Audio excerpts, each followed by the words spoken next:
Hello, my name is Stephanie Swagger, and today I will be presenting on managing absenteeism, turnover, and retaining staff. It is essential in healthcare to keep higher performing nurses. The big question is, how do we do that, and why do nurses leave? Sullivan, 2018, states that appropriate hiring decisions begin the process, but to understand why nurses leave and to develop ways to keep them, we need an understanding of absenteeism, turnover, and retention. This presentation will review these three topics to help give the viewer a better understanding of the big question of why nurses leave and how we can retain staff. In a study conducted by Junior and Morano in 2017, the focus question was, what factors contribute to absenteeism and how are these factors interrelated with management of absenteeism?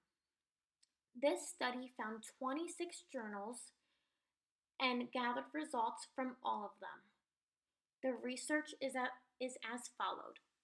28.21% of studies identified organization of work as the origin.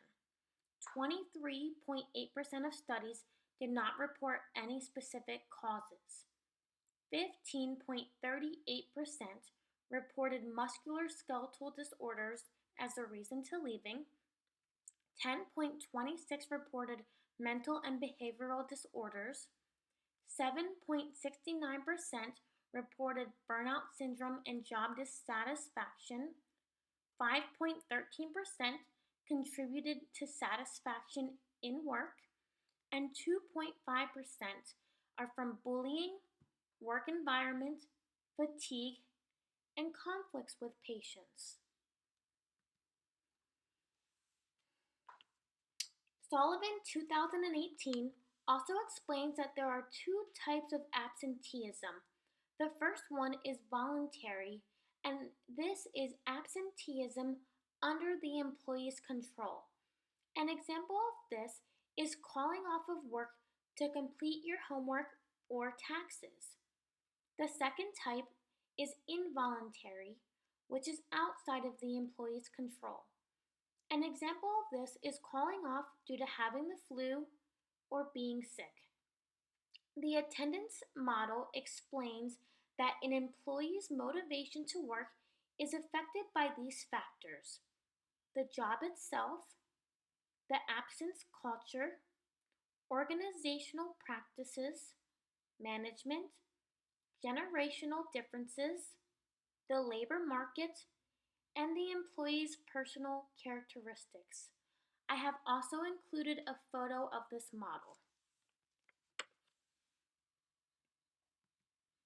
Now I would like to discuss turnover. Turnover is a widely used term in healthcare. Sullivan, 2018, states the definition as the number of staff members who vacate a position. The two main questions we ask are, how do we reduce turnover rates and why does our staff leave?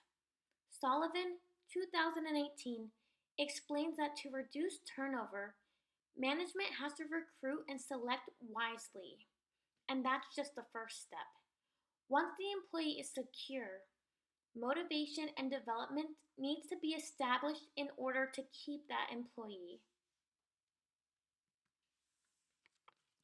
In a survey conducted by DeWanto and Wardhano in 2018, it was found that the three main causes of turnover for nurses are personal reasons like marriage, external attractions, this is like finding a new job, and unstable working conditions.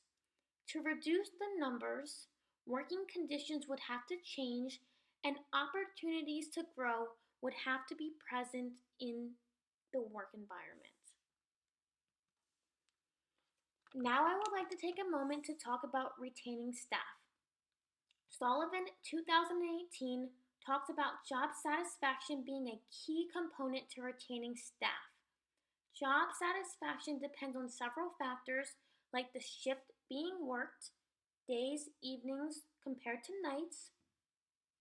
Job satisfaction also has to do with relationship with staff members and other management, the institutional culture, compensation level, expectations of practice setting, and equal and fair distribution of punishments and rewards.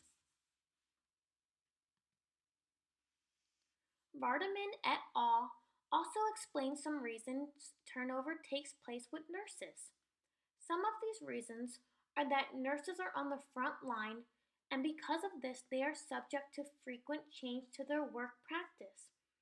A huge example is the recent COVID-19 pandemic. Nurses were faced with lack of PPE, staff, and knowledge of this deadly virus. Some additional turnover reasons are frequent disruption to the way nurses perform their jobs, low salaries as compared to other jobs, and being unappreciated and unrecognized. Turnover is hard to overcome, but it can be managed if nurses are satisfied with their jobs. To summarize, absenteeism, turnover, and retaining staff is a huge issue in healthcare.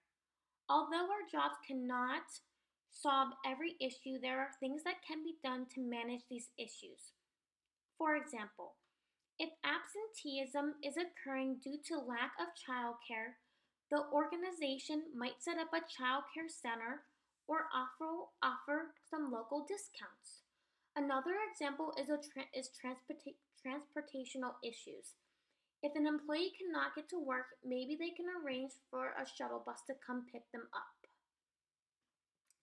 Sullivan 2018 also explains some ways to reduce absenteeism, and some ways are to have health fairs, exercise programs, and stress reduction classes.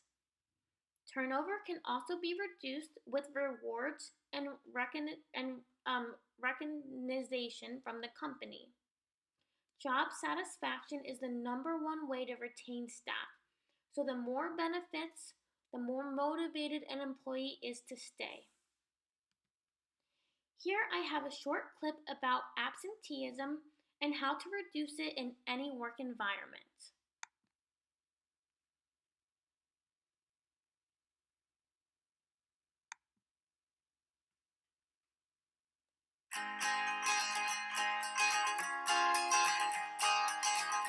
Repeated employee absences can be frustrating and difficult to manage.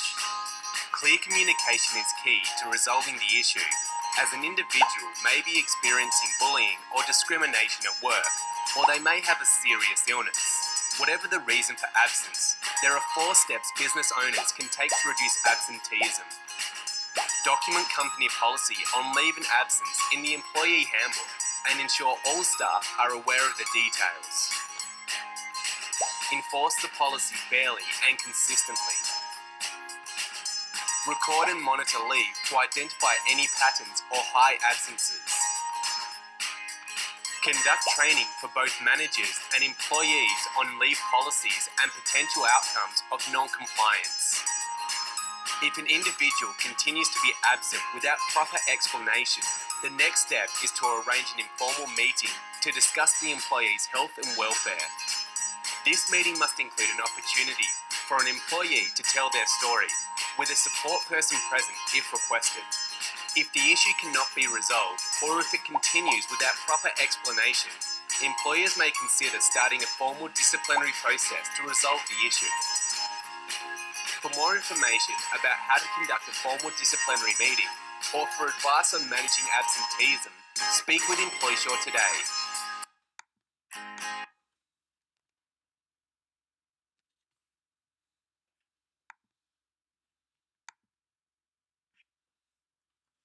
Next, I have a photo of a nice chart explaining the main reasons employees leave. Some of the reasons are stress, work satisfaction, coworkers, and job satisfaction, as mentioned before. For additional information about this subject, students can read Chapter 20 in the 8th edition of Effective Leadership and Management in Nursing.